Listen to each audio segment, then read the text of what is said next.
You're listening to the Bird Dog Babe podcast with my mom, Courtney Bastion. This episode is presented to you by Purina Pro Plan and Boss Shotshells. So my motivation behind coming over and test my dogs on the NAVHDA UT is that there had been very few Wirehaired Vizslas who had been run on the UT test before, and I was very disappointed about this fact.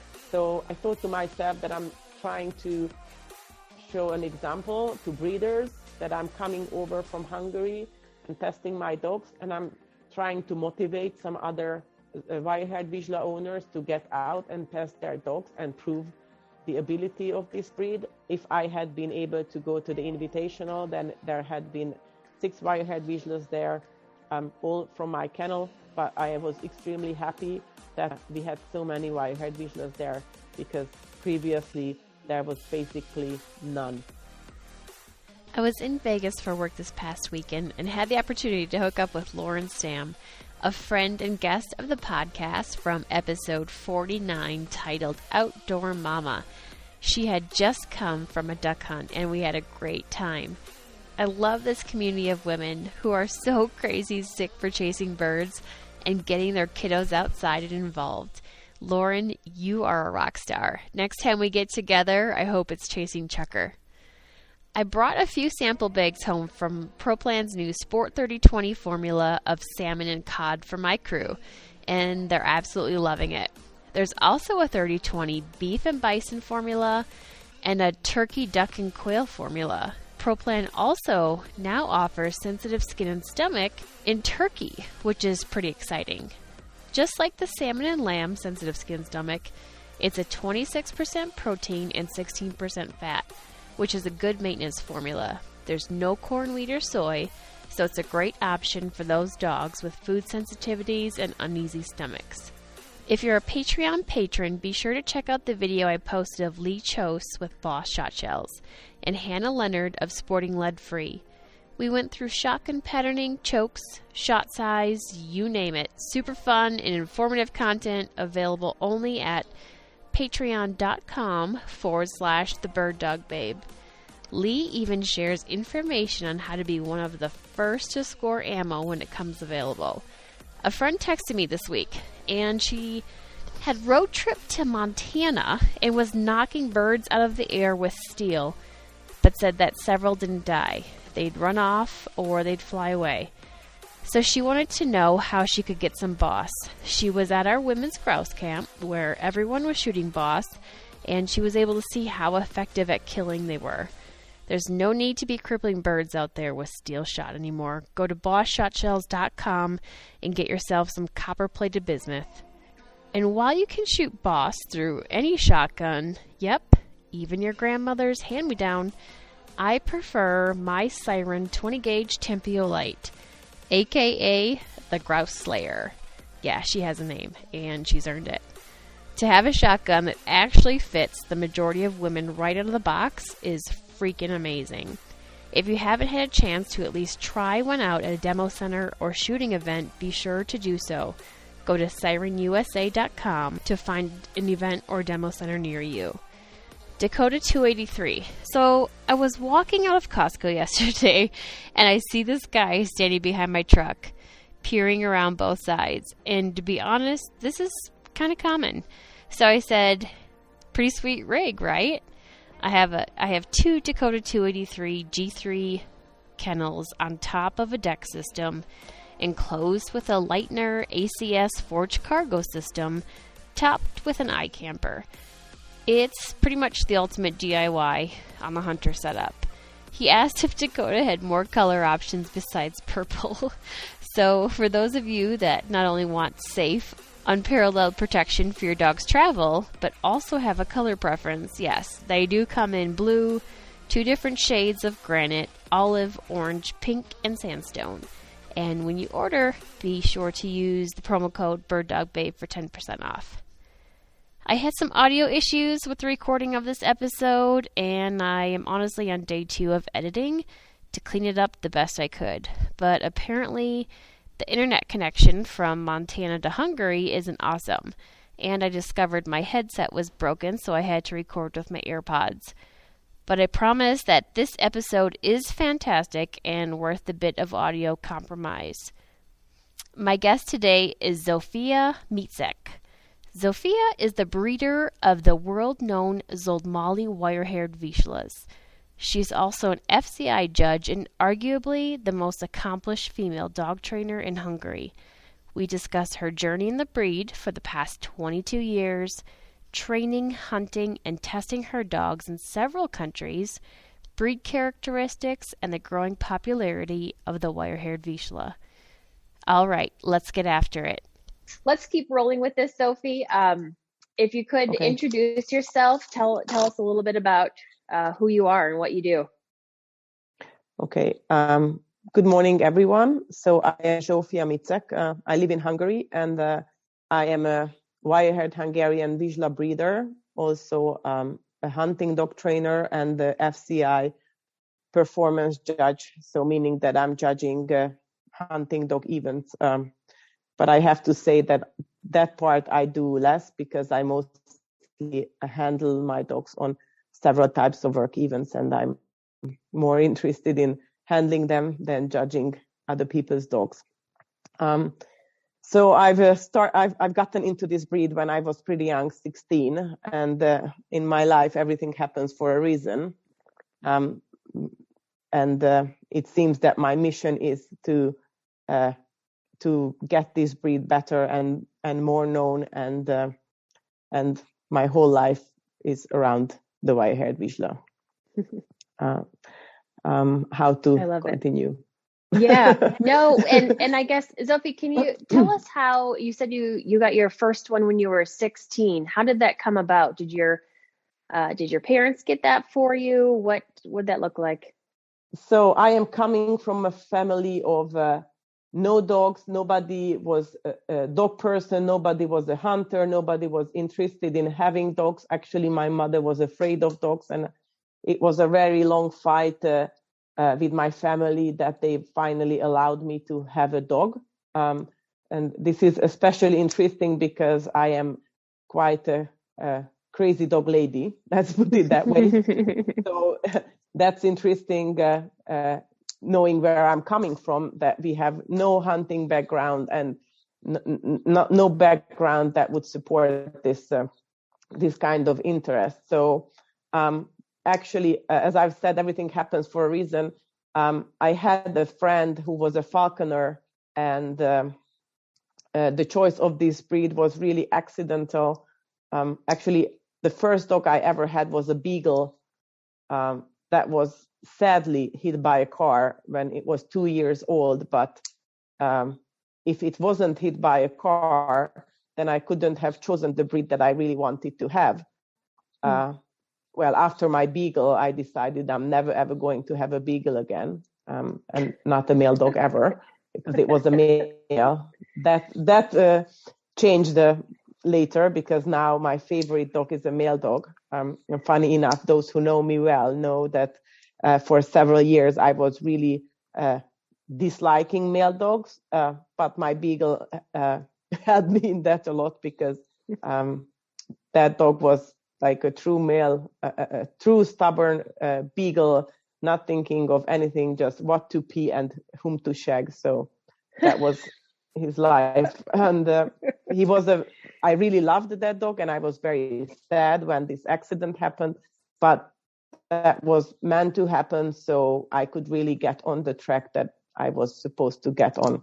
And the reason why I chose this breed is because this falconer friend of mine, well, actually we were sitting at home brainstorming what breed should I get, because finally I could choose the breed I wanted. Let me comment here that the reason I got the beagle is because one time my mother said that if we're ever going to have a dog, it should be a beagle, because that's what she likes. So I was, I didn't mind whatever dog I get. I just wanted a dog. That's why we ended up with the beagle. And then this friend told me that he thinks the Wirehaired Vizsla breed is the best breed and I should get one. And actually, I've never even seen one in my life before. But I really like the short-haired Vizsla. What I didn't like about them is the fact that, well, in Hungary, we could find one in every corner, and they were really varying in size, in shape, in everything, and they were known to be very hyper and nervous dogs. And so the Wirehaired Vizsla was something very unique, also very difficult to find. So I decided, okay, I want to have a Wirehaired Vizsla, and I want to have a female after my male beagle. And interestingly, when I decided this, and at that point I've only seen a Wirehaired Vizsla on a pictures. A friend of ours called us on a phone, and she told me that she has found the Wirehaired Vizsla female running on the streets. She didn't even know that our beagle has a pest. And she asked what she should do with this dog, because she knew that I am crazy about dogs, so she was hoping I can help find a home for this, find the owners of this dog. Well, I couldn't believe my ears that she actually says she has found the Wirehaired Vizsla female, and I just decided I wanted one. So she brought this dog over to us, and this dog was living with us for almost 2 months until we found the owner, because it turned out that the owner of this dog was living really far away. This dog just jumped out of a moving car's window when driving to a dog show. And the owner of this dog was so happy that I found his dog that he said he's going to buy me a puppy. That was when I could really decide what or where is my dog going to come from. But at that point, I had no intention of hunting or breeding. I had no idea about hunting. I just wanted to have a dog that I can love.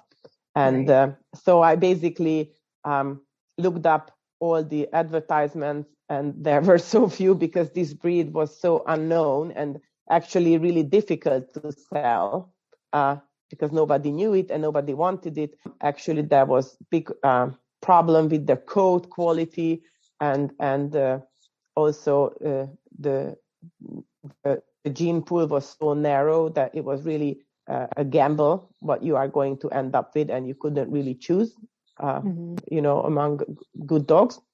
So basically, there was just one advertisement that had puppies. So I called them and I asked how old the puppies were. They said they were 4 weeks. And then I asked what is the soonest I could take the puppy home, and they said 6 weeks. So we were sharp there, and I took my puppy home. Wow. And then this dog actually ended up being the top Hungarian Vizsla in Hungary for 3 years, in 3 consequent years in show and work as well. Wow! But in between, I have to say, so I actually just bought this dog as a pet. But then this falconer friend of mine who was inspiring me to get this breed, he was giving me a book about how to train your hunting dog. I need to tell here that I always had very good skills training dogs, and a very good, I could feel the dogs. I would really compare myself to Cesar Millan, even though we don't have a TV, and I have only watched a few of his episodes. But when I saw what he's doing or how he's doing, and so far what I've read from him, it really sounds very similar to myself, that he is just feeling what to do and how to do, and sure. Certain people are just born with that. Right, that you can read the dog so well. Yeah, exactly. Right. So, because when I tell this story, a lot of people ask me, so you read this book and then you just knew how to train your dog for hunting? Well, yes, partly, but you really have to do that special ability to train and understand dogs. So basically this book that was written in Hungarian before anybody would ask the title. Yes, I was just going to. So don't ask. And there's it's no not English translated version, to huh? no, there isn't. Well, maybe you so can do actually that for us. Oh, no way, no time. So this book was actually just good for awakening me what this breed is good for, because before that I had no idea that a Vizsla is supposed to hunt and what tasks it is bred for. So I was reading the book. This book also had stories of different hunting dogs or pointing dogs, how they were hunting or how they are used in hunts. So it was very good for me to actually learn what this breed is capable of, or any other versatile hunting dogs. And then also there was a lot of training method. I mean, one training method, but how you train this and that, and how you get this and there. And I was just reading the book, and then started to train my dog based on the book, and it was just a lot of fun and success, because everything that was written in the book, you teach this like that, and I was doing it, and the dog did that. So I was extremely motivated, and I really enjoyed this new world of hunting dogs. And the only difficulty I had is that I was living in Budapest, so the capital of Hungary, in not downtown, but I had to at least travel half an hour to the fields.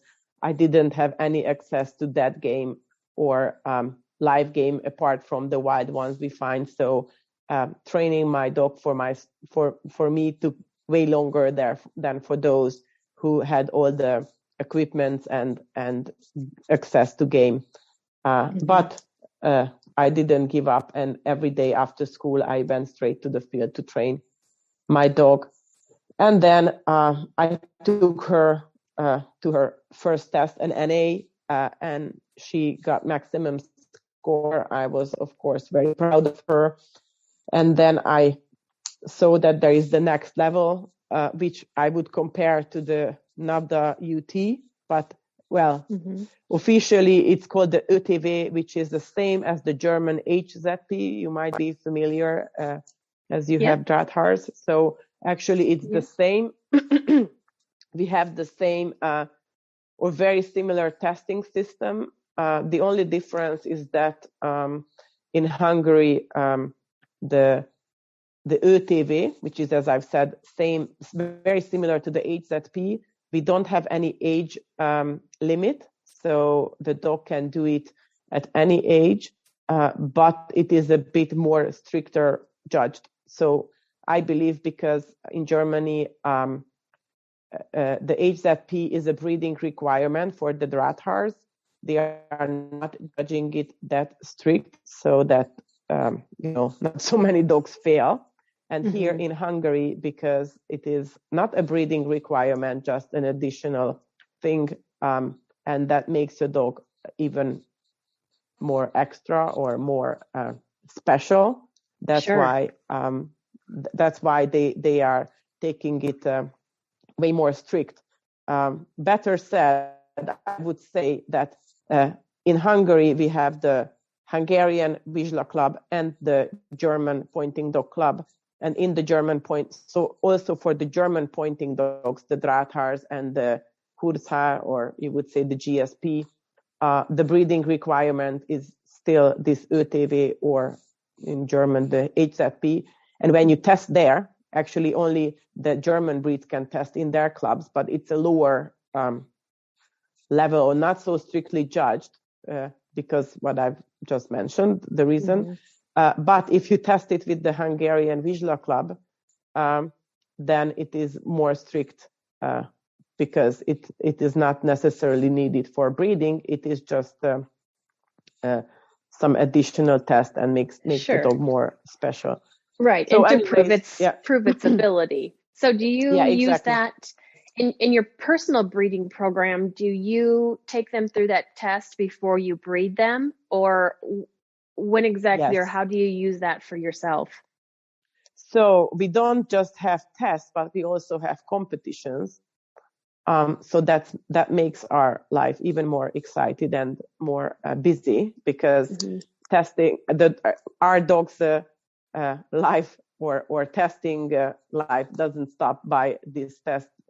It's just the beginning, and then you can keep on going to competitions and competitions.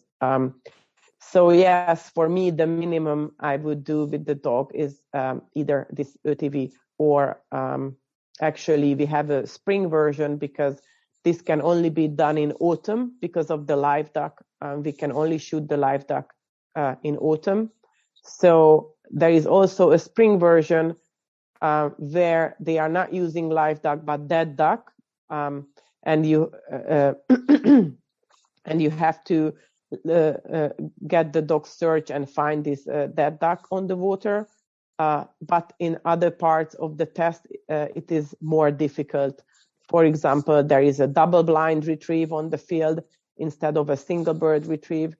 The tracking part, we always have two tracks, so we have a hair and a feather track, and then it's a bit longer with the spring version of this test. So I'm either doing this or that or both of them. And then, I used to compete a lot with my dogs, also in Hungary as well as in other parts of Europe. But now I have a 1-year-old son, and I'm still competing, but I like to spend my time with my son as well. So now I'm less crazy about competition, and even though my young dogs are still really good and they would be very successful dogs in competition, I'm downsizing my competition or the time I spend on competitions, because Sure. I have a family now, and I've Do never you take thought him that I'm with going you? to. Well, I do take him training several times, and we do take him to some of the competitions. But the fact is that now that he is 13 months, we can hardly keep his ear protector on, because he can take it off really easy. So I find it a bit more dangerous for him to be there, because I don't want him to listen to gunshots too much. So we did take him when he was a bit younger, and we are going to take him later as well. But at this time, it's only under certain circumstances when I can take him, because I can't explain him why he needs to have the ear protection on his ears. So You know what I find that works really well for that, Zsofi, is giving them suckers. And you know, of course, when he gets to like the Tootsie Roll or the gum, then take it away, switch it out for another one. But for some reason, I have had the best luck with giving the kids suckers to keep their ear protection on. So, but then if you're carrying them on your back and in one of the packs, then you get sticky sucker in your hair, so you do have that drawback. But so my problem is if I carry him on my back, and that's how I have to carry him because he's really heavy now. I don't see if he removes the ear protector. Sure. So I'm fine with adjusting it back every half a minute or so. But if I'm not aware that he removed it, then it's really not good for him. Yeah. Well, and next year, when he's about 2 years old, what worked for my daughter last year when she was 2 is when I told her, "Mommy can't shoot the birds unless you have your protection on." And she always loved to kind of have that reward of holding the birds too. So, just like the dogs do, she enjoyed that. So that seemed to work too. So a couple tips for you to mom and train and test. But so you travel quite a bit, and I know like you personally had 2 dogs qualified for the NAVHDA Invitational this year, and you weren't able to come over due to the border being closed, right? Yeah, that was a very disappointing for sure fact. Actually, Yeah. So where did you go to qualify them for that? Where did you test? So we went to New Jersey in 2019 in May Wow. to test these two dogs. Well, I'm not 100% sure of the chapter's name. I don't want to say something stupid, but it was probably the Del something. Delvel. Delvel. Yeah, exactly. Mm-hmm. Mm-hmm. So you have to know that my mission is to get this breed known and to prove that this breed is just as good as other pointing dog breeds. And when I started competing with my very first dog when I was 18, I started to win several competitions with her, and I ended up making her a Hungarian and a Slovakian and a Czech and an international world champion. So that's a pretty big achievement. And then people started to tell me that, yes, you were lucky. This dog is very special. You're not going to have a better dog. Ever after. Appreciate this dog.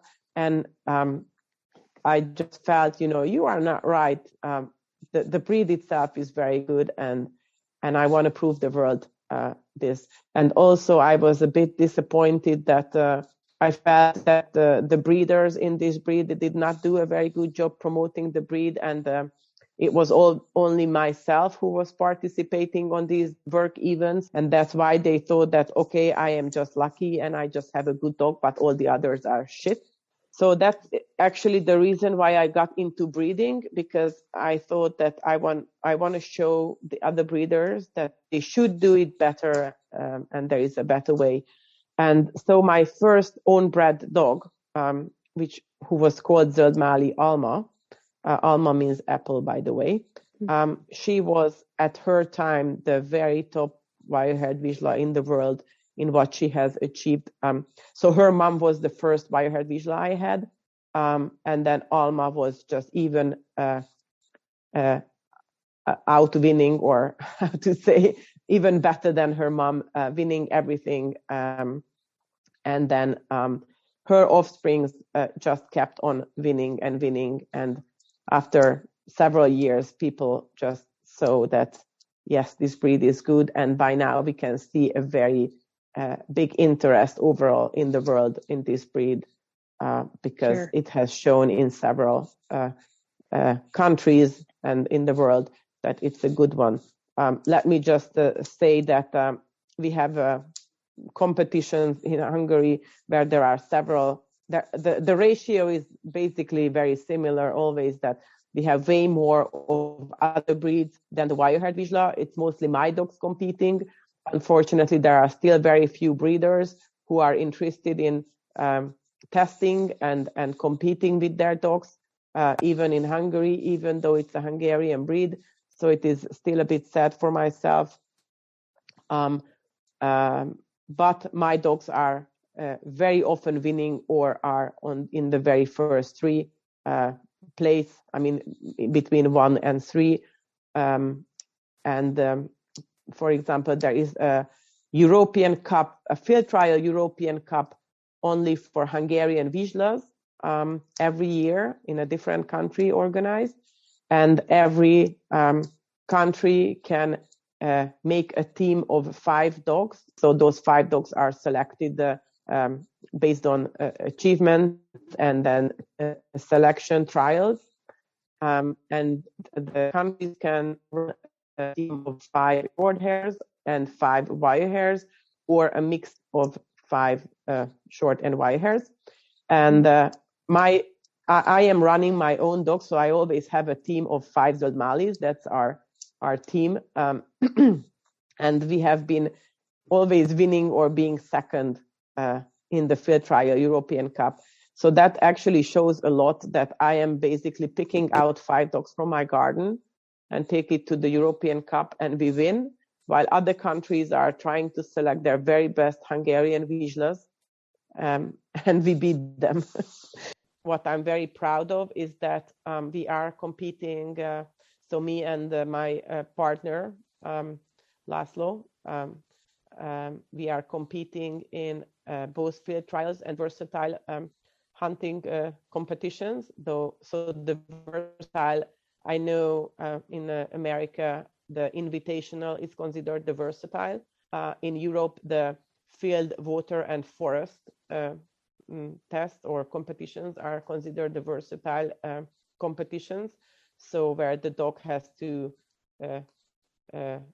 do a test in the field, the water, and in the forest, they have to do the blood tracking, the fox tracking, the retrieving the fox and hair from the track, and the fox box. So I believe that is what really means the dog is versatile, when it is achieving great results in all these aspects.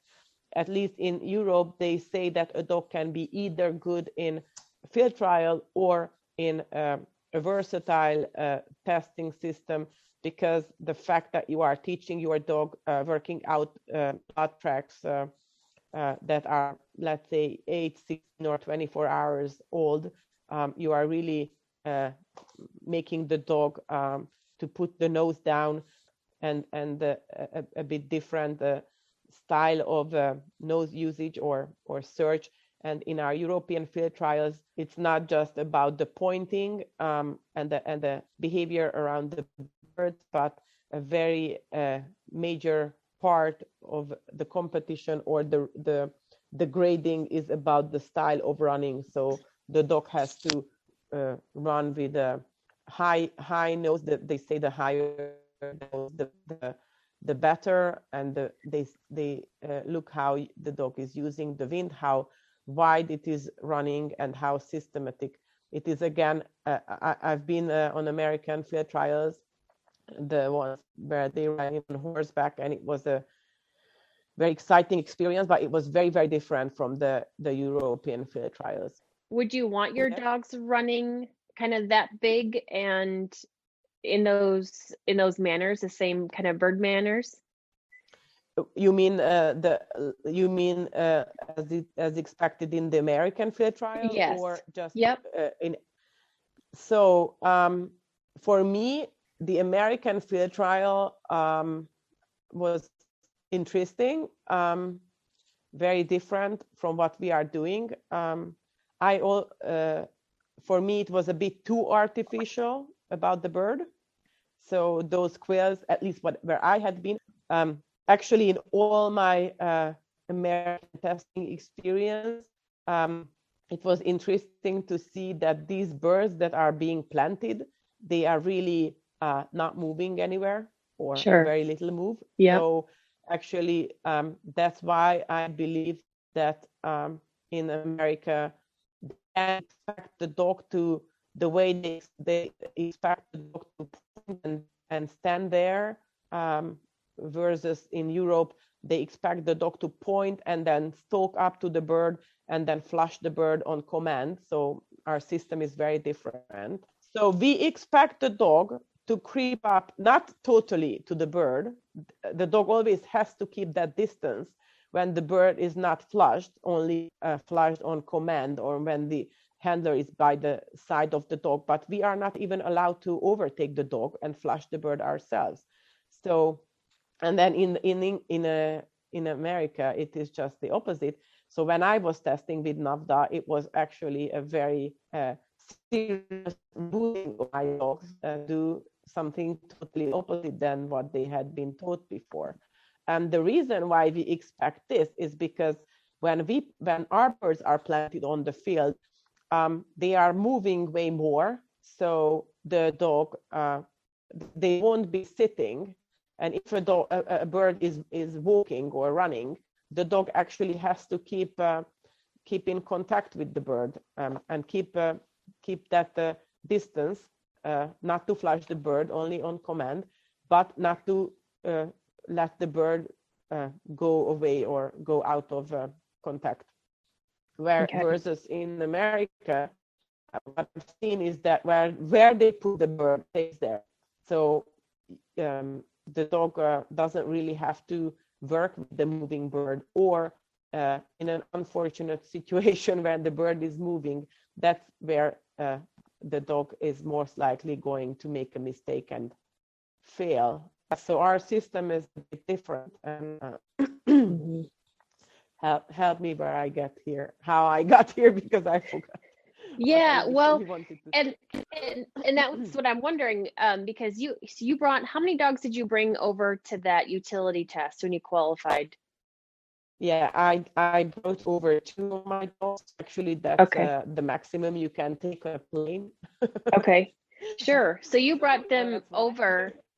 Yeah, did you come over quite a bit earlier before the test to see what some of the differences were and how, and prepare your dogs differently, or did you come over and just test right away? Yeah, no, I came over a week before. Actually, I try to come to America like once a year. Well, during COVID time, it didn't work out, but I'm trying to organize trainings for my Zoldmali owners in different parts of America, helping them to train their dogs for hunting. Sure. So it was a good opportunity to organize a training in New Jersey, and also my friend Emery Merzic, who also has one of my dogs and who now gained a VC with his dog on the Invitational. He helped me organize all this to get allowance to work on those fields that NAVHDA is using. They were really good fields. We could get access to birds, and it really worked out perfect. So I arrived about a week earlier, and I was actually attending NAVHDA training day the weekend before. That helped me a lot to see how things are done there. But of course, I already heard some stuff from Emery and how it's done, but it's more difficult to understand without seeing it. So it was a good experience seeing how it is done. At this year's Invitational, there were there 4 Zoldmali Vizslas? Yes. Okay.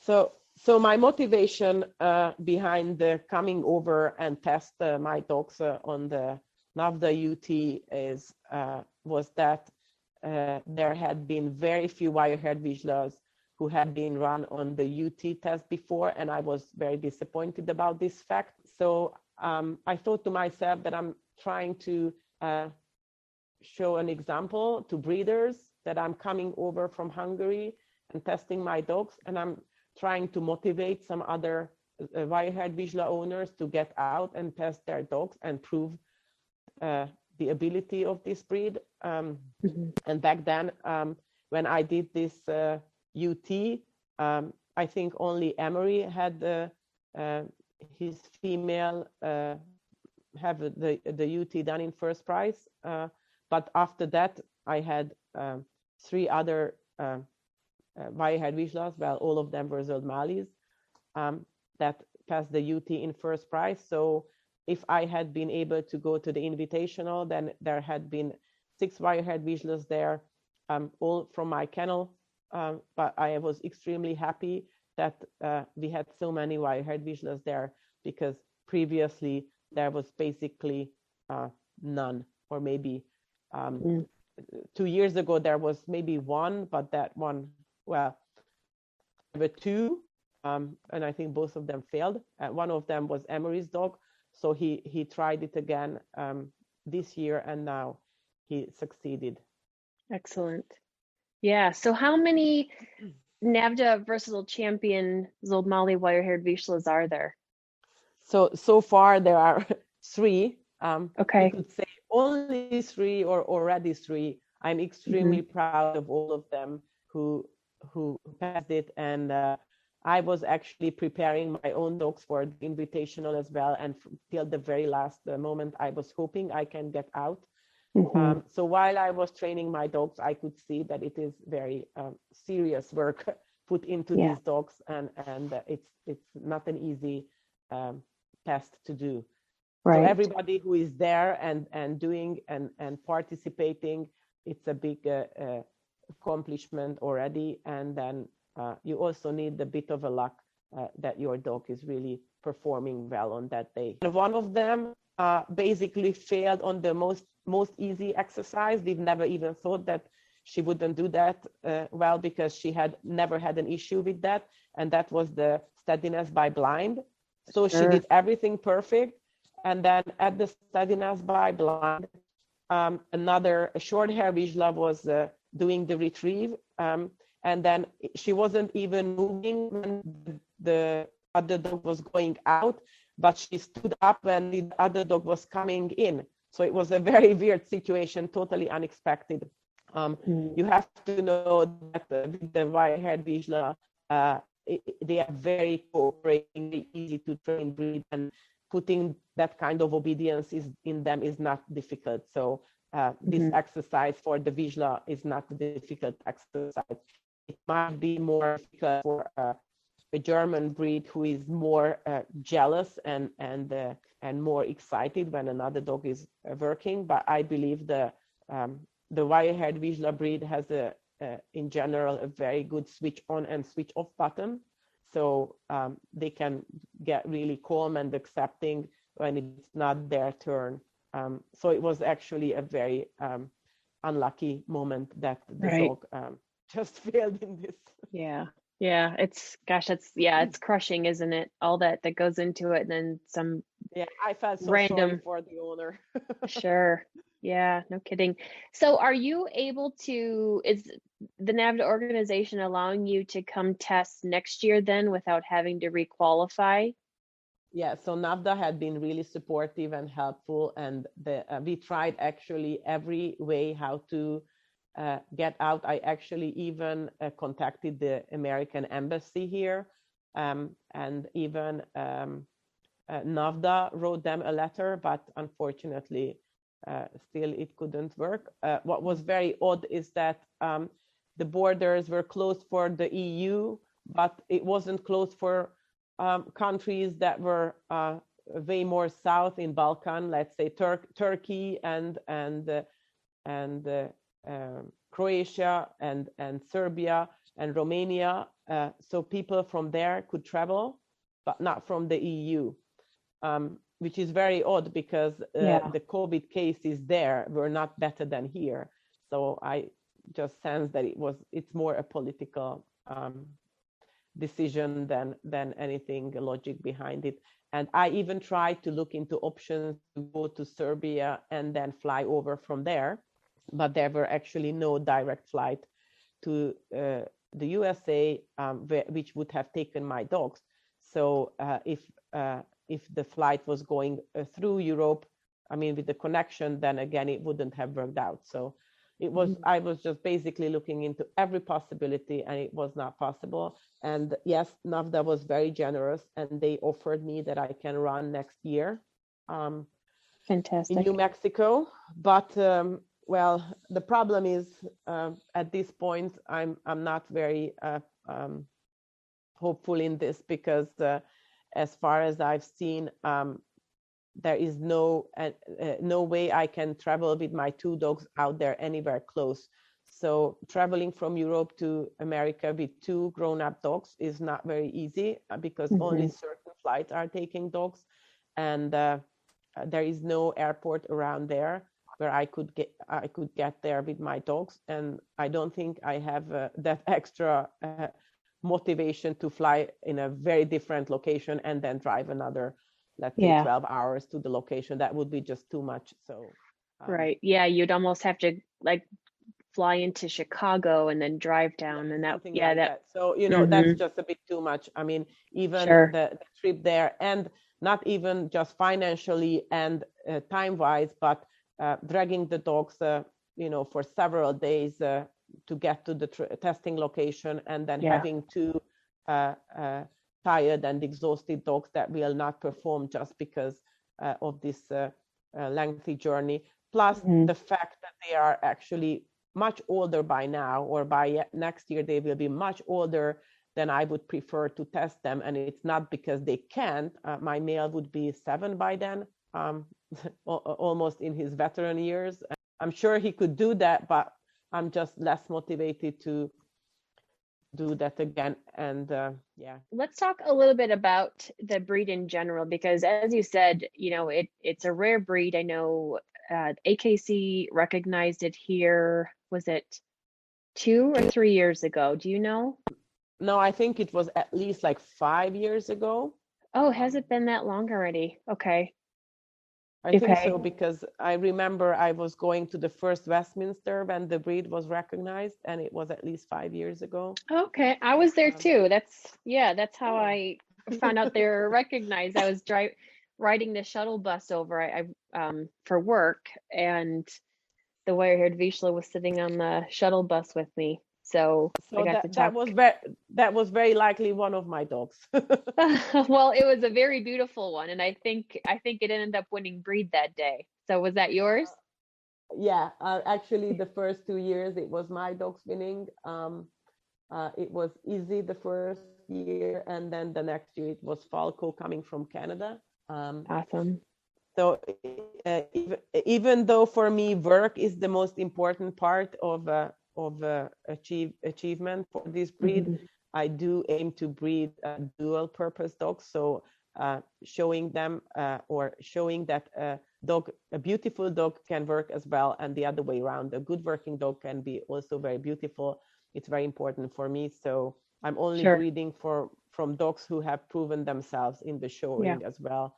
And several of my puppies are also going to show homes. So not only to working homes, but also to show homes.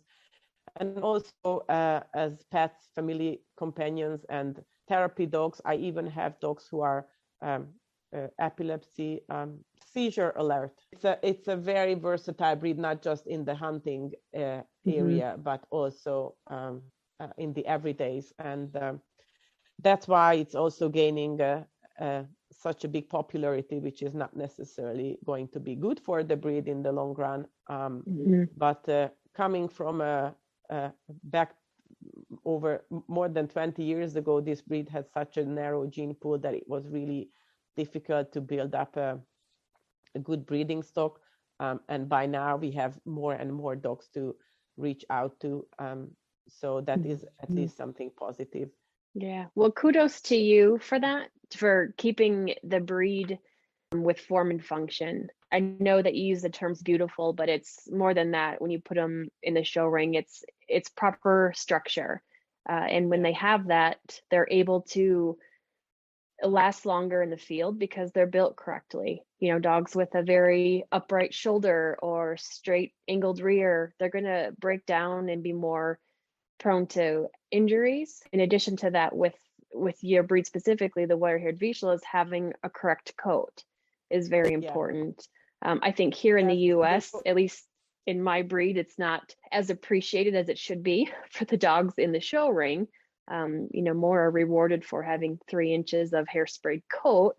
And I hope that your breed never gets to that. But having a proper harsh coat is very important to the purpose of the breed.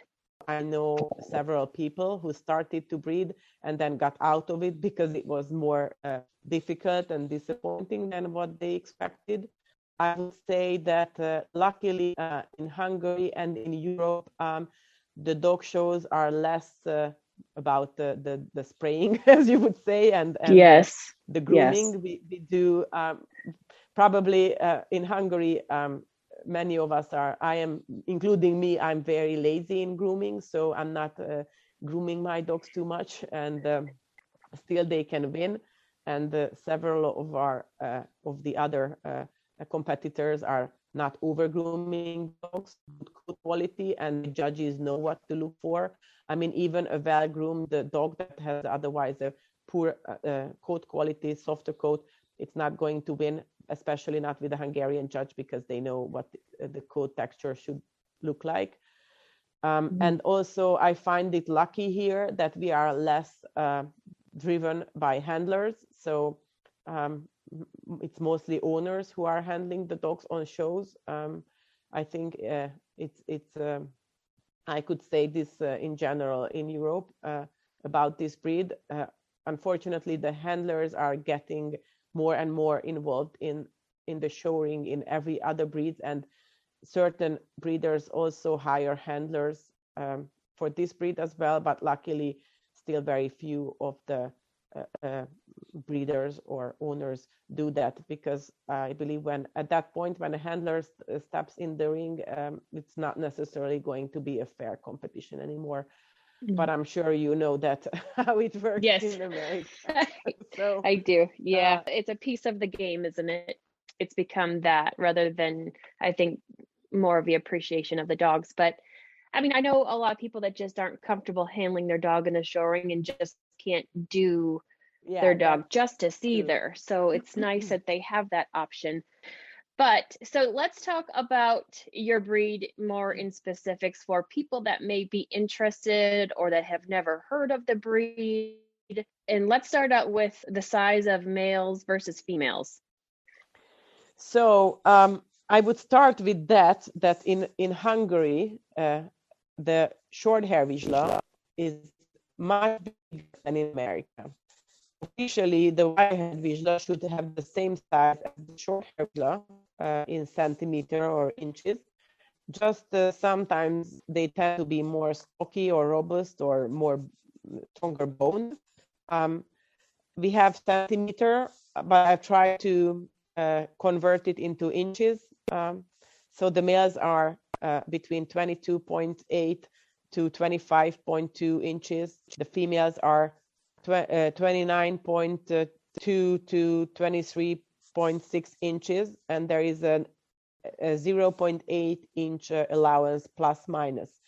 So there is a bigger variation in the size and weight as well. They are supposed to be athletic and well-muscled dogs. From their temperament, I would say they are, compared to the short-hair Vizsla, they are more laid back and more easy to live with in the everydays. They are less hyper and less nervous, and they make great family companions. So they are patient with children, with other dogs, and with people. They are very friendly. I myself have more male dogs, and I can keep them together even when females are in heat. They don't fight, and they get on well with each other. I have now about 18 dogs, and I can have them together even in the car, like within one crate. I have big crates in a van, and I put like 5-6 dogs together, and they don't fight. They do good. Wow. Yeah, so that makes them very easy to keep, and I never have to pay real attention to who is going to be put together with whom, because they get on quite well.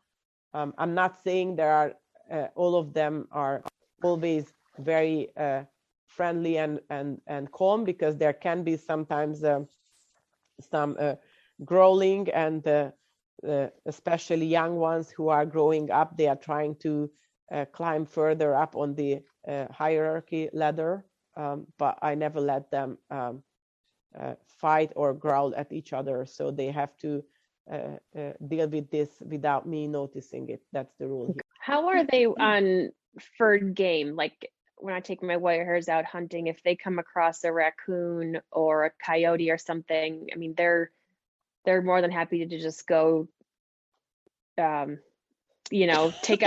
out that furred animal, and just as much as they would finding a bird.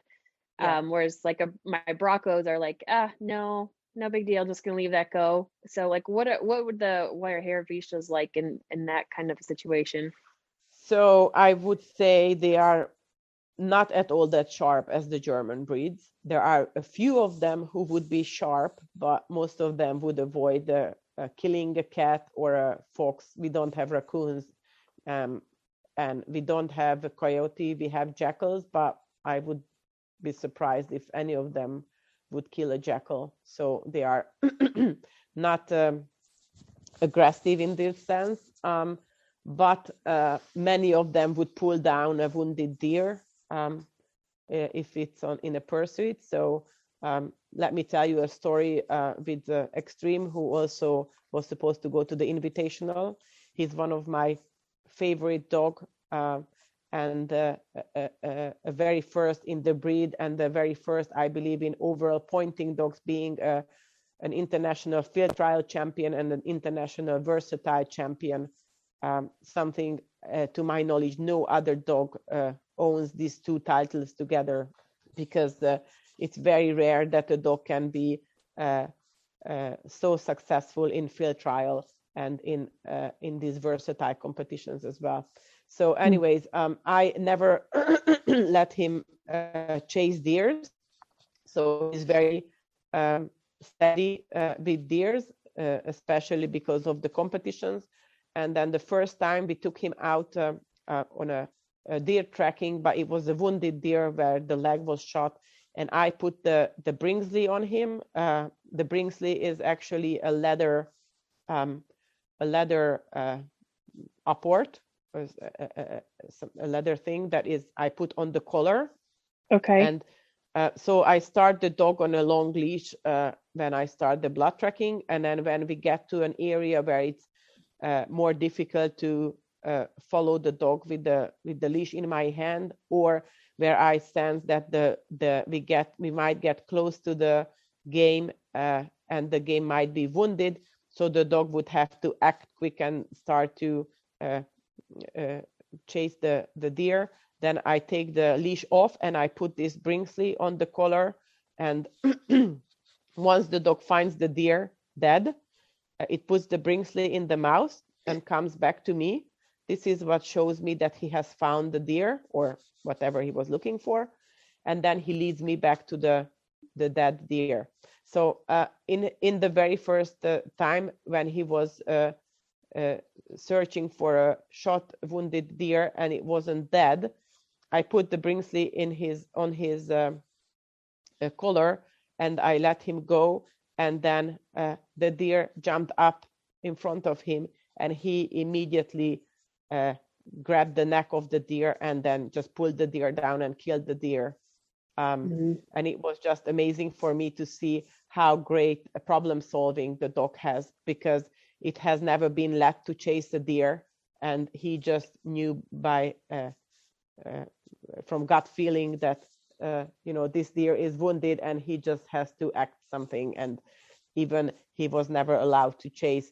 This is now time to catch the deer. So it just proved me again this great intelligence and high cooperation of the breed. And what was even more interesting or a nice experience for me is that when we got to the deer and him, and then when we told him to release the deer, he released it immediately. Where I know from experience that if you would ask a German breed to do that, it would have a hard time. Maybe even a bit hesitant, wouldn't they? Yeah. But one other time, it was interesting that we were hunting for pheasant, and this same dog, Extreme, he was started to point in the reeds, and then he was acting very strange, and he was kind of scared and got out of the reeds. He was still telling me that something is in there, but he's not going to go there. And it turned out that there was a wild boar there. So he knew by instinct that it's something that can kill him. I know that a German breed would never hesitate to go after a wild boar, and there is a big chance that he would be injured and he wouldn't dare. But the Wirehaired Vizsla is more cautious. So not so sharp. Interesting. Yeah. Okay. What about living with them? Do they do okay living in a kennel, or do they need to be house dogs? What's your opinion on that? So I prefer placing my dogs to house dogs. And I myself do not keep my dogs in kennels. They are in rotation let into the house for every night. And then the rest have their own house with beds and everything. And they do well outside during the day. And I'm sure because they can't talk, they can't complain about the kennel. But they are so good family companions that I prefer those homes where they are family members as well. But if we are just looking into facts, if you put this dog in a kennel, it would very likely accept it. And it's more quiet in general than the German breeds.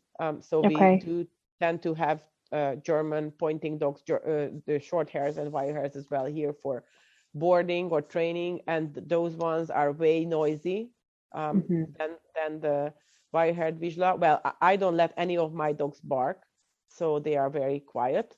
But something I noticed, and I'm not sure if it applies to all the pointing dogs breeds or just the Vizsla. I'm sure it's same with the short hair and the wire hairs, is that when they are young and you try to put them into a crate or a kennel, they are going to be very noisy about that and very crying, whining, and kind of separation anxiety. What you see there, but they do grow out of it. So I myself don't even try to put my puppies into crates when they are young. I wait till a certain age, let's say 4 or 5 months, and then they accept it totally easy. But if I start at 8-10 weeks, it's just a hard battle. So if somebody can do that and avoid that in the very beginning, then I advise to just avoid it and start later. So I have to ask then, because I mean, crate training when you get them at 8 weeks is so convenient for potty training. So if you're not crate training them, how are you going about potty training? So, well, my facility is quite comfortable in this way for me, because my puppies have an inside-outside facility and with a doggy door, so they can be in and out, and then they learn very quick to go out to pee and poo.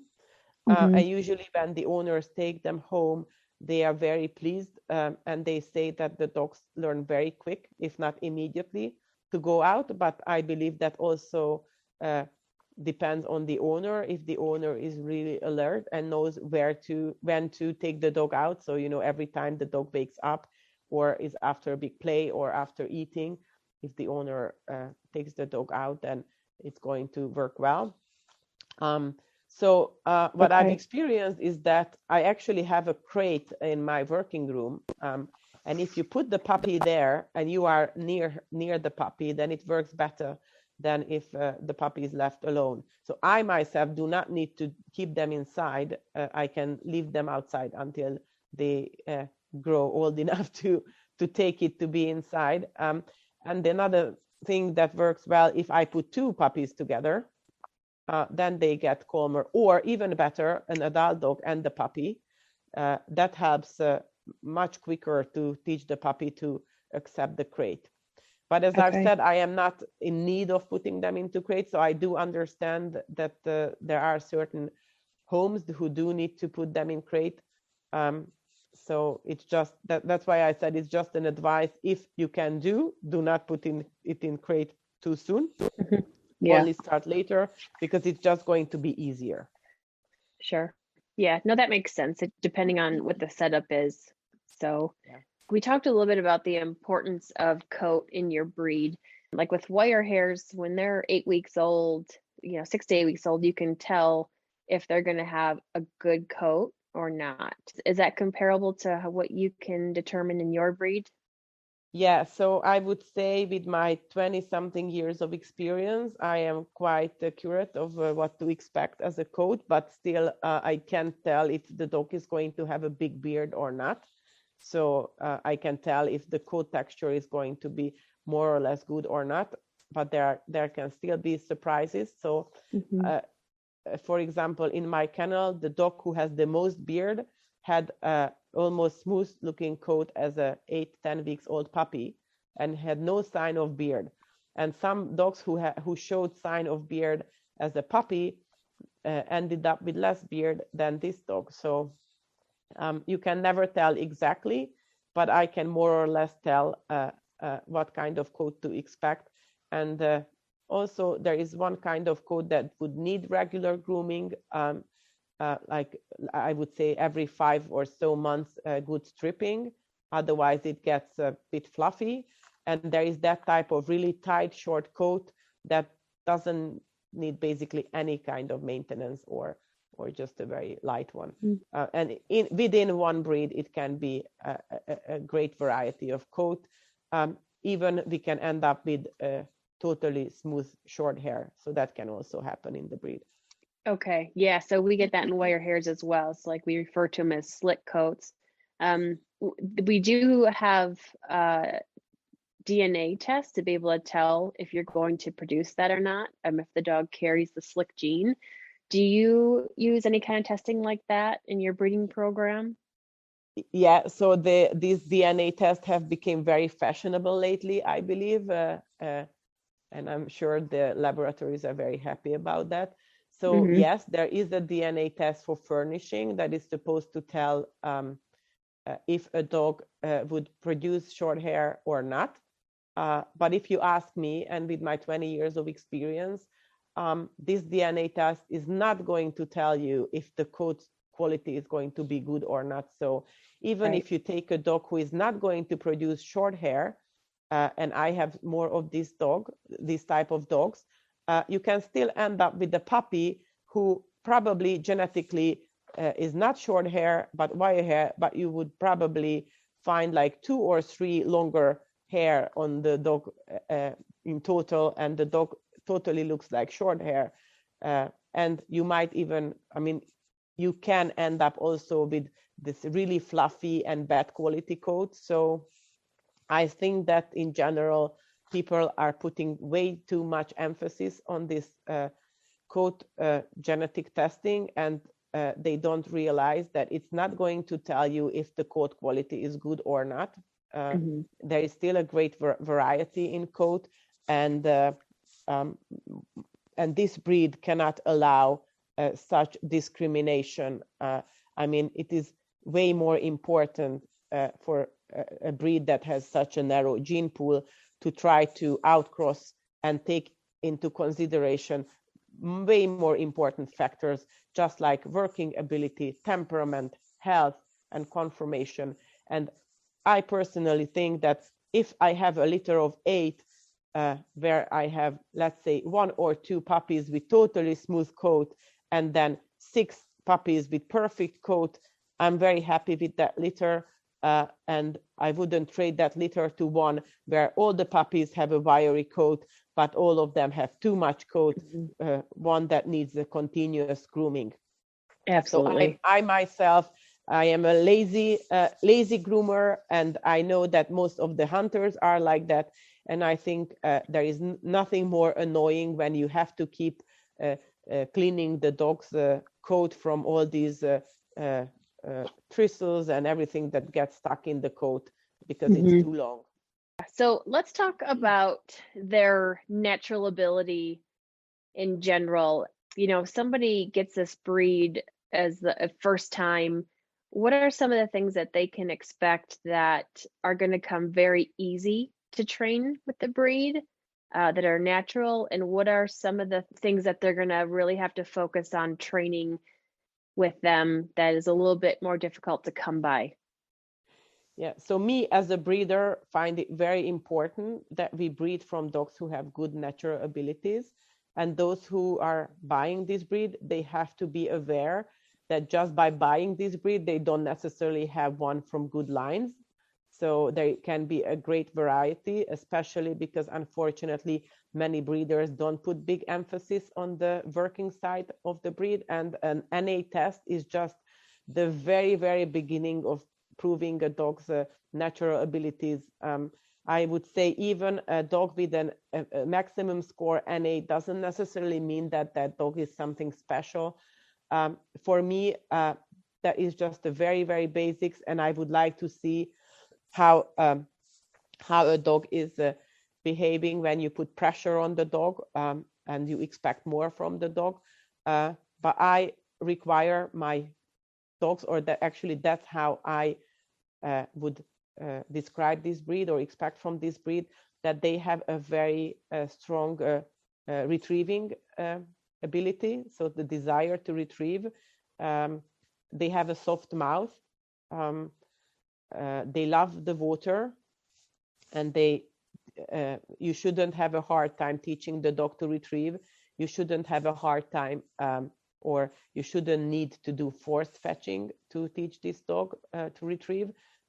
So I would have to say that probably none of my dogs are taught with forced fetch to retrieve, just by praising and playful.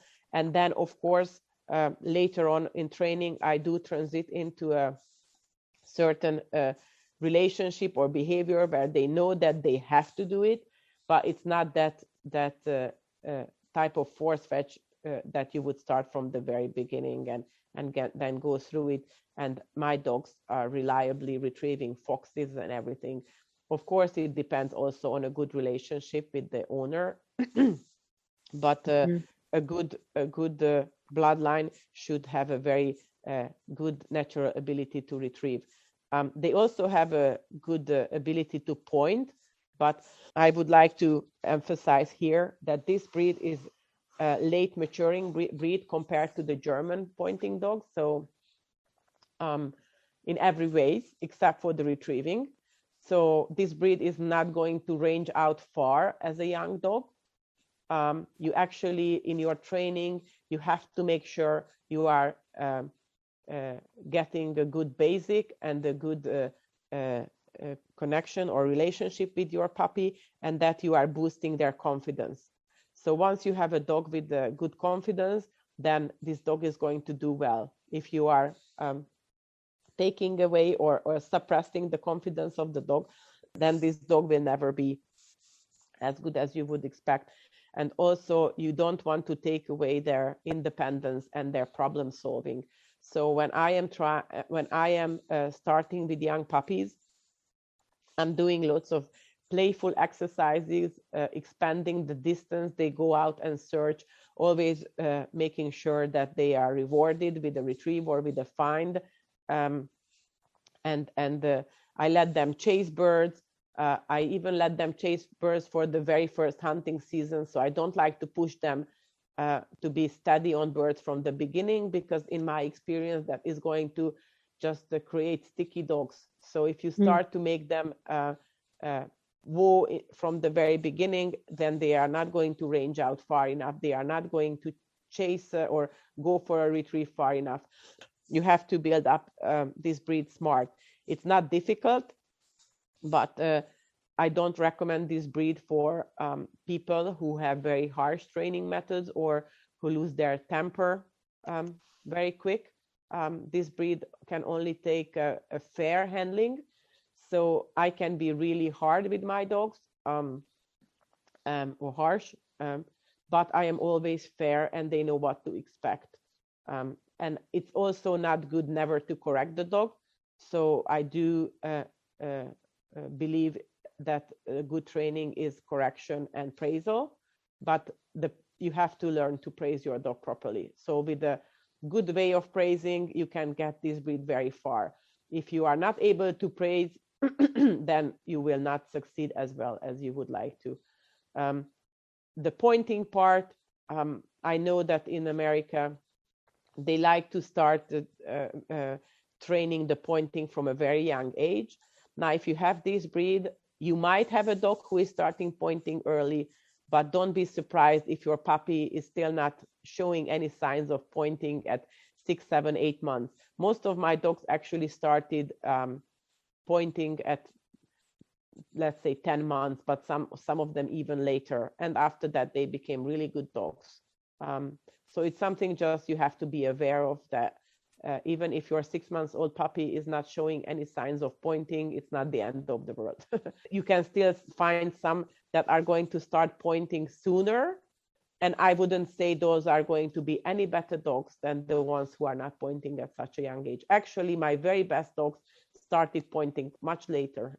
So that's also something you have to take into consideration or keep in mind when you are training your Wirehaired Vizsla. Mm-hmm. Is that when you're sending puppies home with new owners, I'm assuming like what you just talked there about expecting the pointing to come later on, are there any other very specific tips that you're giving to your new owners when you're sending those puppies home?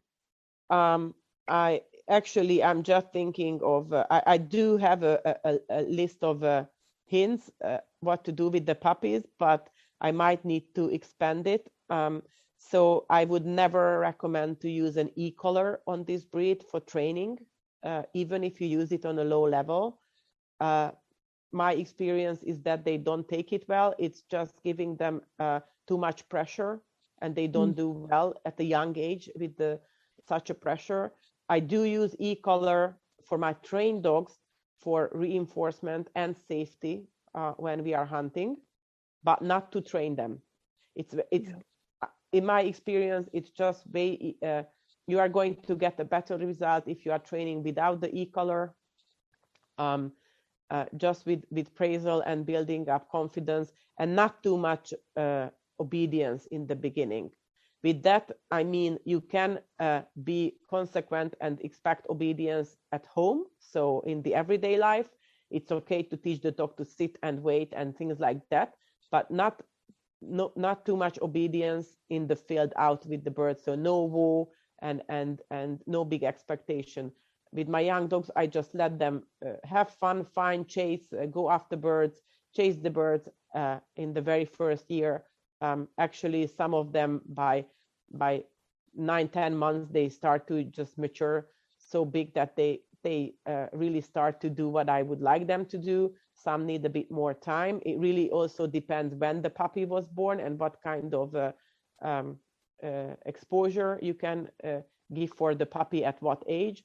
So for me, ideal if it's a spring puppy and by the hunting season, I can get them out, find birds, and they are, let's say, at least 7-8 months old, then they are really in that time frame when they can learn a lot and get and improve a lot. Okay. With the younger puppy who was born in autumn, it's just too early to do something useful in the hunting season. So it has to be another hunting season, the next one, when it can really get that kind of experience. So those dogs might be finished much later. Let me tell that I would take out 4 or 5 months old puppies already hunting, and often these puppies, I just let them do whatever they want. I always take along a good working experienced dog, and I just let the puppy copy and imitate. And very often I see these puppies backing the other dog and even start to point just with the help of the other dog, but it's not something that I'm starting to practice and setting up a training scenario for pointing. It's just that I let them do that and make it happen and let them watch and do. And I had young 5-month-old puppies doing perfect job on pointing, retrieving, and everything. But we are very fortunate in our hunting culture that we have several hunts when there are pheasants that were pen-raised pheasants that are released in an area before the hunt. So the young dogs get a lot of exposure to birds. And this is something that you can't make up with just planting birds and using launchers. That is a totally different experiment for a young dog. At what age will you start doing broke dog, finished dog work with them, like training to run a utility test? So it's actually quite funny because I say that I wouldn't push the dogs too far in the beginning, yet I have 1-year-old dogs doing the HZP or ÖTV, which is about the UT level. So what happens with this breed is that once they get to that age where they are confident and they start to range and they start to point and they start doing everything they should, then it's really quick when you get to Z, from A to Z. So it's just you have to wait for that very good moment when you start to put more pressure and work into the dog, and then I can fix the dog then in 2 weeks. So I have young dogs that I let them chase birds all hunting season, and then in the spring I started training them and I could stop them on a bird in 2 days. So the breed itself has a very high willingness to please and cooperation. And of course, you also need that kind of good relationship with the dog, that the dog has respect and he wants to work for you and he wants to be good. And then it's really easy to finish the dog. So I would say a 1.5 years old dog could easily get to a UT level. Okay. At least my dogs in my training. So Right. it also takes a handler, a trainer, and the dog. Mm-hmm. What does the duck search look like for the breed? Is that generally something that you need to spend a good amount training the right way for them to do that duck search, or do they just go out there and rip it up? So let me start with the fact that our duck search, so in the Hungarian testing system, or also the German, the HZP, the duck search is very different from the duck search in the UT. So the duck search, what we have is there is a winged duck that is thrown on the water in a big water area where there is cover as well, and they let the duck swim away out of sight, and then they call the handler and the dog, and you have to guide the dog to the point where the duck was thrown on the water, and then have the dog follow the scent of the duck. And then once he finds the duck, he has to chase the duck out of the cover and chase it until the duck gets into a good position where the duck can be shot, and then the dog has to retrieve it. So it is, and the dog overall has 15 minutes to do that. If a dog is showing a good ability to track the duck on the water, so you can see that it's really following that same track that the duck was making, but the duck is never found because of whatever reason. We know that living animals can behave however they want. Then you can still get maximum score. But if a dog is not willing to chase the duck, or chases the duck but then gives up after a while, then it's likely going to be disqualified. So our duck search is more about the finding and not the fact how much time they spent out searching. So the way we build up this is, first you want to have a dog that is very happy to chase ducks, and that is the main the key factor here. So you build up the confidence of a young dog to chase and not to be afraid of the gunshot when the duck is shot in front of the dog. I like to start training this with a live pigeon, also clip the wing out. It's just more cheap than the duck and doesn't swim so far in the beginning. So once you have a dog who is eager to, and actually the pigeon can still flap with the wings on the water surface, so can swim out far, and teach the dog not to be afraid of the clapping wind. And probably with the German breed, you would never have to think about this issue, but with other pointing dog breeds, you might have the issue of the dog getting scared of the flapping wings. So that's how I start. Actually, I start having the dog catch a wing, the pigeon, on the ground and then on the water, and then transit into a duck. And I prefer training the dog first in smaller water, where it gets the confidence and it learns to chase the duck for a long time, where I can be sure the duck can be shot in the end from any position. And then once you have a dog who is very motivated about the duck, then I teach the dog to follow the scent. Basically, it's going to come then by nature. But when I was training my 2 dogs for the UT, so again, I had to teach them something that was very new for them, because until then, the duck search for them had a very different meaning. I believe in the UT, the duck search is about having the dog go far out and search there. And I could do that by placing several dummies or birds on the other side of the lake, and keep the dog standing back. Once he has found one, then keep it standing back for a second and the third. So the dog always has this impression that there can be always another one out there or a third one out there. And I find this a very important part in training, because I see the mistake, or saw the mistake, that some of the people made at this NAVHDA chapter where I was testing in New Jersey, and also some people were training with me, and I didn't want to be too nosy or say anything because they didn't ask my opinion. But when I saw them that they just place out one bird, I thought to myself that this is not very smart. If the dog finds the bird too quick, you won't be able to send the dog back for another. And actually, with both of my dogs, what happened is that they found the birds in a very short time. So I did have to send them back, and they had no problem going back, just because we trained for that they can be sent back for a second, for a third, and they will be willing to go out. Great. Yeah. It's important during training that they're learning every time they go out, they're getting a reward. So exactly. And that you as a trainer think about all the scenario and get your dog prepared for all the scenario. Right. Yep.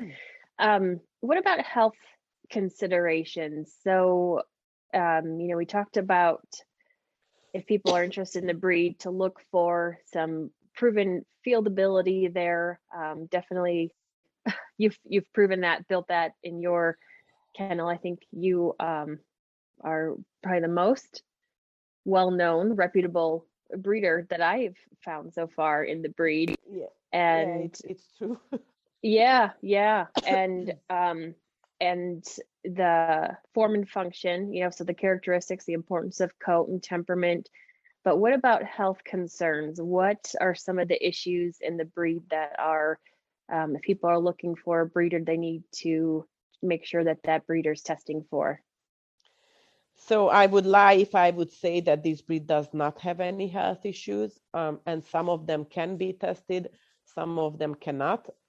And still, the fact that the parents are healthy are not going to guarantee 100% that the puppies are going to be healthy.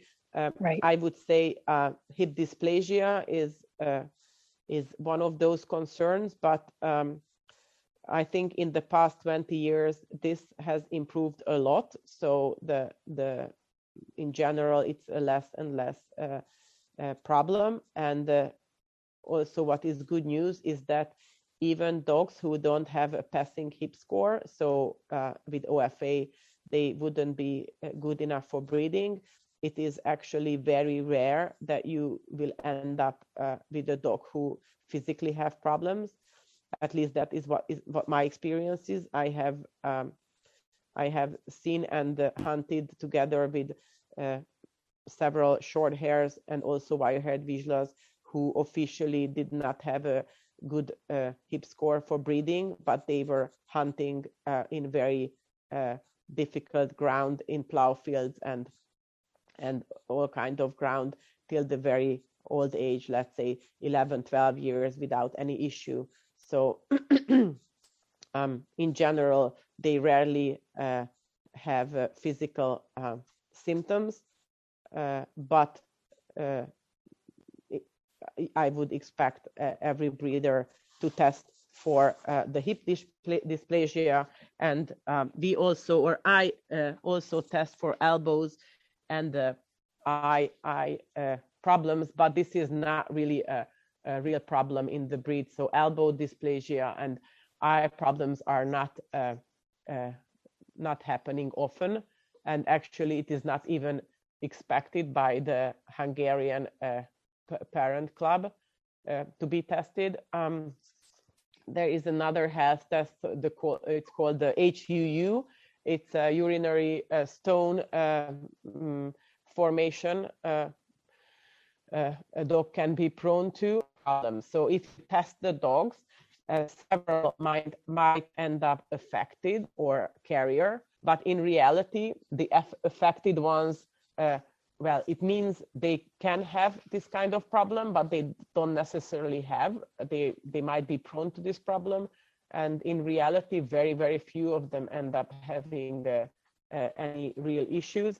And also, this is something that can be cured or even avoided with nutrition.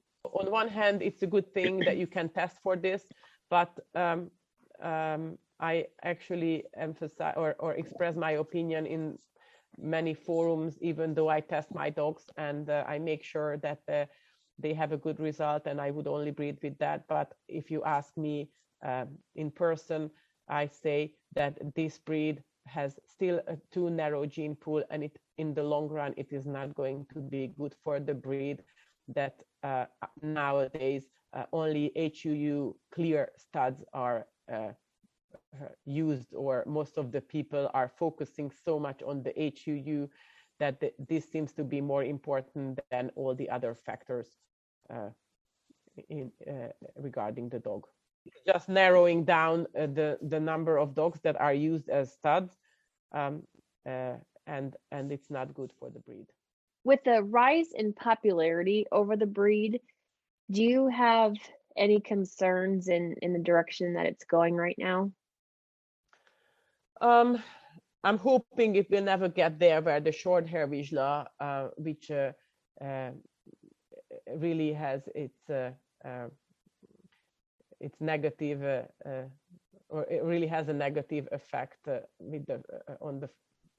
So the short-haired Vizsla is so popular that it's really hard to find a good dog. At least in Europe, it's so diluted, and because it's so easy to sell them, and most people are just looking for pets, and then many breeders are just not motivated to breed good dogs because most of their buyers are just pet owners. And unfortunately, I do see this coming in this breed in certain countries, and America is one of those.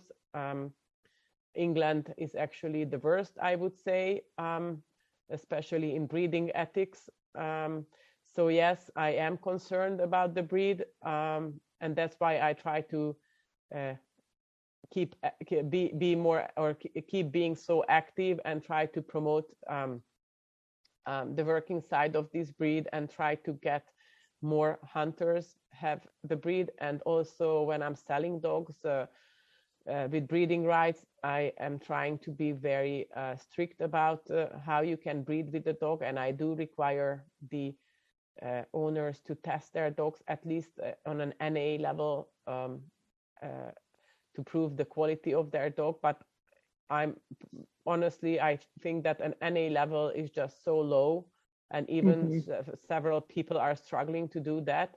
And unfortunately, there had been more cases when they breached the contract, and there is not much I can do right from the other side of the world or from another country. I'm trying my best, and I just hope that if there are still more and more people who are working dog people or hunting dog people are getting involved in this breed, then we are always going to have that core who will appreciate the abilities of the breed. What I see a problem is that Facebook, I do call it fake book, is just creating a lot of unreal picture of breeders, and people buy that lie what they see there.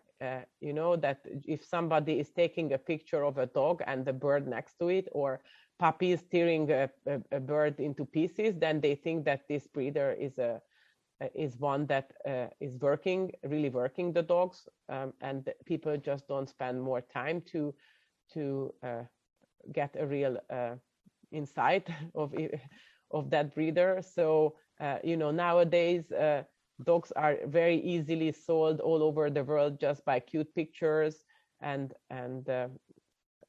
this is good for those who are producing the puppies, but not good for the breed in general, I think. Yeah. How difficult is it for someone in the US to import a puppy from you? I think it's nothing more difficult than having a puppy from the other side of the USA. Actually, the flying part is even more easy, because the European airlines who are flying dogs are more reliable, have a better reputation in shipping dogs than within the USA, at least what I've heard so far. I always try to send out my puppies with the puppy nanny. I'm not saying it always works out, but I do try to make it happen that way. Otherwise, I send them with a cargo company.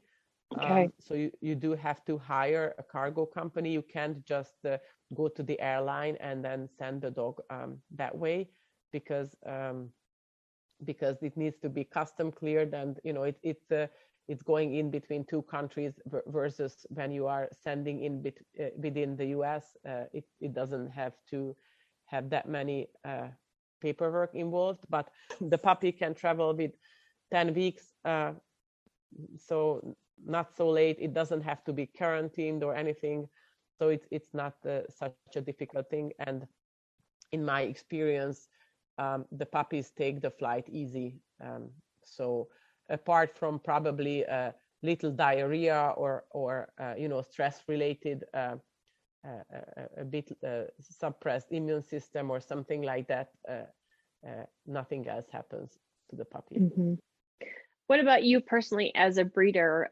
You had mentioned that you want the puppies tested in at least natural ability when you send them here to their new homes. Do you require anything else when people that show interest in getting a puppy? So I do require anyone who wants to breed that they do the health test, that they do at least a NAVHDA NA. And because in the NAVHDA NA, they do evaluate the teeth, the bite, and the coat. If that everything is found there okay, then I'm fine with that. Otherwise, if they are just going for a AKC Junior Hunter title, I do require them to go at least to 2 or 3 shows. I don't require them to give the dogs to handlers, but I do want 2 or 3 different judges evaluate the dog and not to disqualify the dog. So not to have any disqualifying fault, and that should be proven by at least 2 or 3 confirmation judges. Unfortunately, that is the most I can ask for. I know that it's very difficult in the US to achieve a champion title in the show ring, because the system is different, and you can have the best dog in the world, but if you don't have enough competition, you are never going to get anywhere with that. Mm-hmm. So I understand the system, and I don't require anything more. But if anyone wants to breed, I do expect them to have the basic knowledge about the breed, what they are bred for, to attend some kind of working event and meet gun dog people and understand what we would expect from this breed or from hunting dog breeds in general. And you had mentioned earlier, it's hard for you to have people uphold to your agreement, and but even if you were here in the US, Zsofi, you'd still have that same difficulty. Yeah, maybe. Actually, not the USA, the worst part. You wouldn't believe, but it's England who is the worst part. Okay. It is just really disappointing and unbelievable what is going on there. Sure. Most of the people are producing puppies and are don't have any intention of producing good dogs. Also, the puppy prices are so high there that unfortunately a lot of people, and that is true with any breed, not just the Wirehaired Vizsla, but the Wirehaired Vizsla is getting so popular there that it's getting there very intense. But they are saying that they are not going to breed the dog, and then you just end up seeing puppies advertised from that dog, and there is not much you can do, and it's just very disappointing. It is, absolutely. For 13 years we've had agreements and contracts and that uphold to say, people can't breed a dog from us unless they have the health clearances, an advanced field title, and a show title. And we just had some people breed a female that failed her natural ability test, but they felt she should be bred from because she's a show champion. Yeah, and then they bred her to a male that also failed his natural ability test. But yeah, and then AKC, that's what's unfortunate. For breeders, we try so hard to uphold. It's not only a reputation; it's proving dogs for a reason, Exactly. for a purpose. And These are working dogs. I could have cared less if that show title was on it, but do something exactly. in the field. What they don't understand is that even from the very best combinations, there can be dogs coming out that are just not good enough for breeding. So Sure. just having a pedigree with a certain bloodline doesn't entitle you to breed from that. You really have to prove that that dog is good enough for breeding. And NA is such a low level test that we require. That's just the very minimum.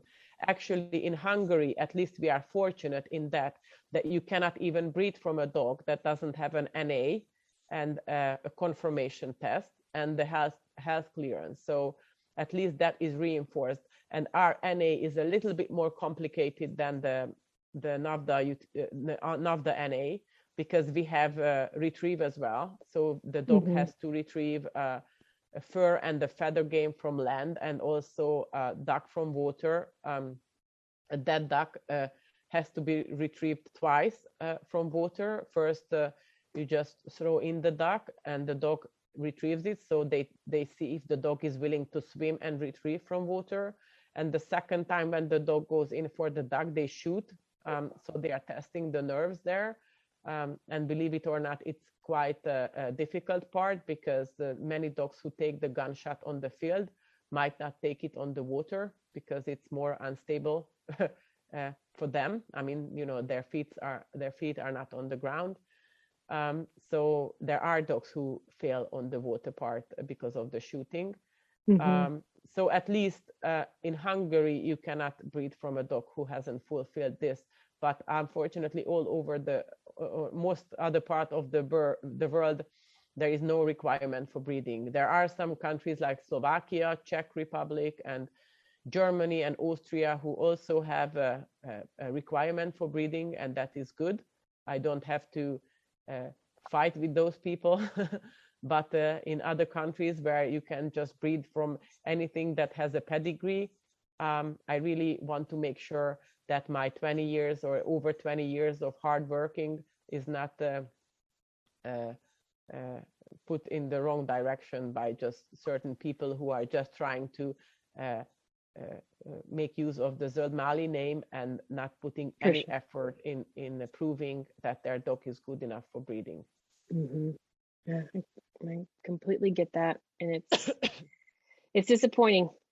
Yeah. If there was ever another breed to add to your pack, what would that be? Well, I actually have a Wirehaired mini Dachshunds. Okay. They're not pointing dogs, but they are really, really fun to have. They're clowns. They make you very, I mean, they give a lot of joy and entertaining us all the time. Actually, I did have twice a Slovak, the Wirehaired, the Slovakian pointing dog.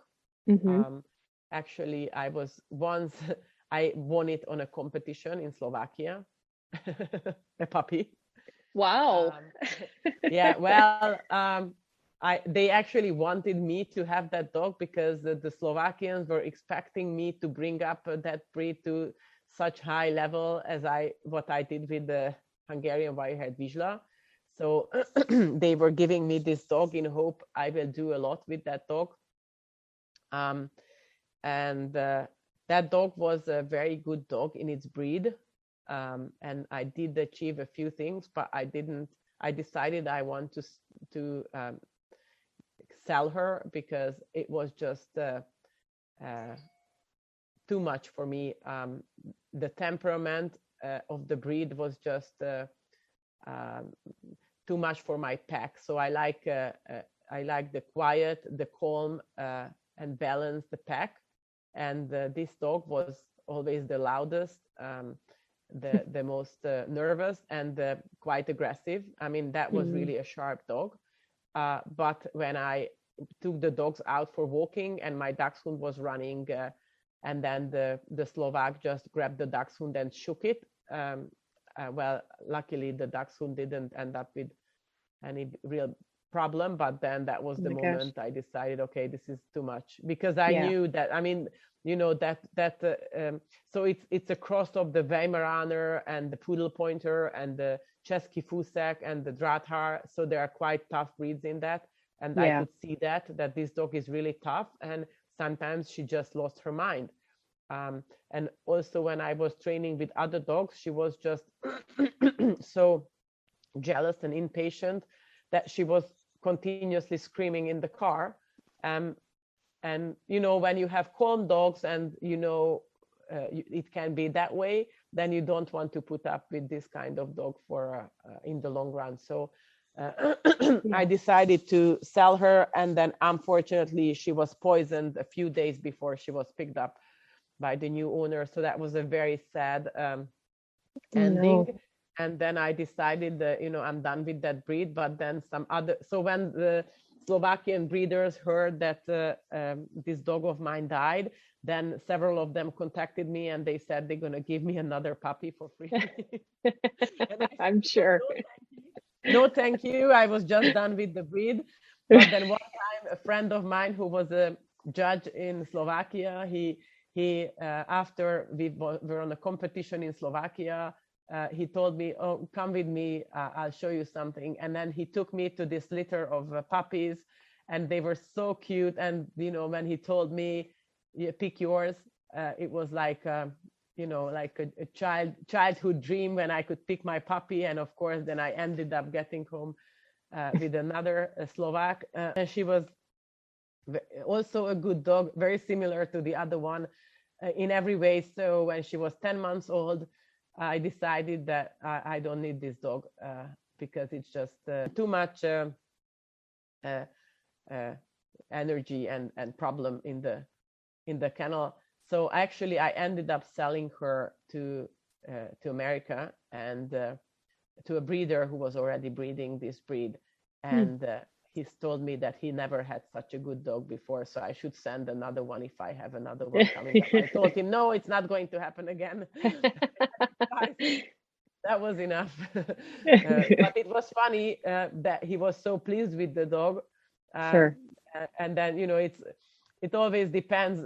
I mean, it's just a point of view. When you have other dogs who keep screaming, then probably you don't realize this is a problem. But when you have dogs who are calm and quiet, then a dog who keeps screaming and testing you all the time. For example, this puppy, I took her running with the other dogs, and she had a big problem with recall, something I never thought I won't be able to fix without an e-collar. I actually had to put an e-collar on the 6-month-old puppy because I couldn't get her come to me, even after running 14 kilometers with them. And then she was circling around the car and didn't want to get in.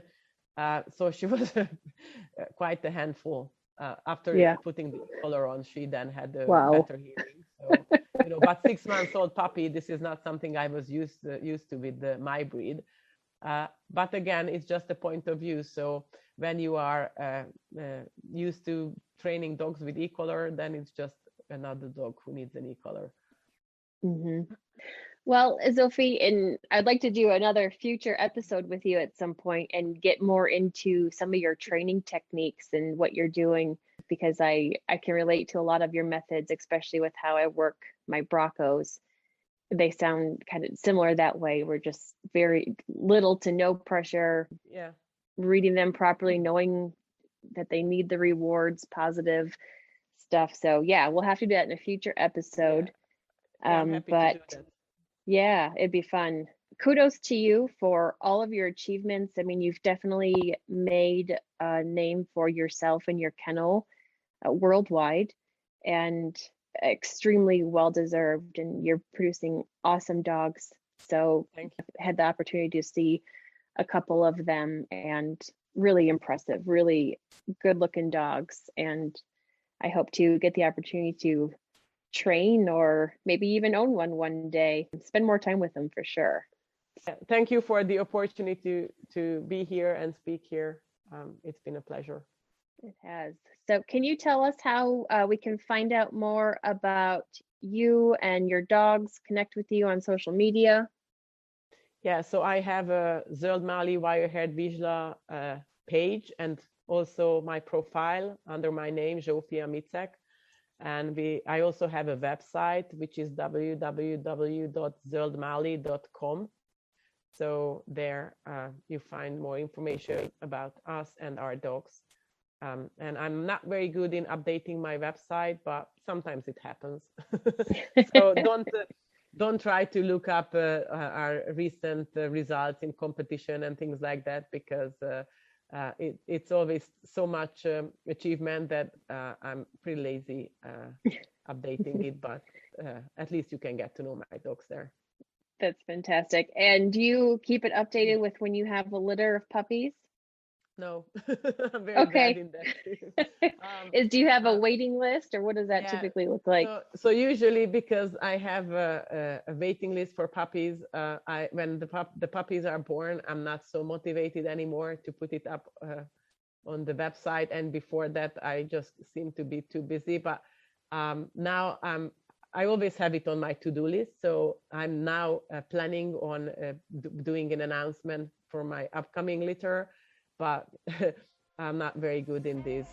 So it's just easier if people ask privately, and then I tell them.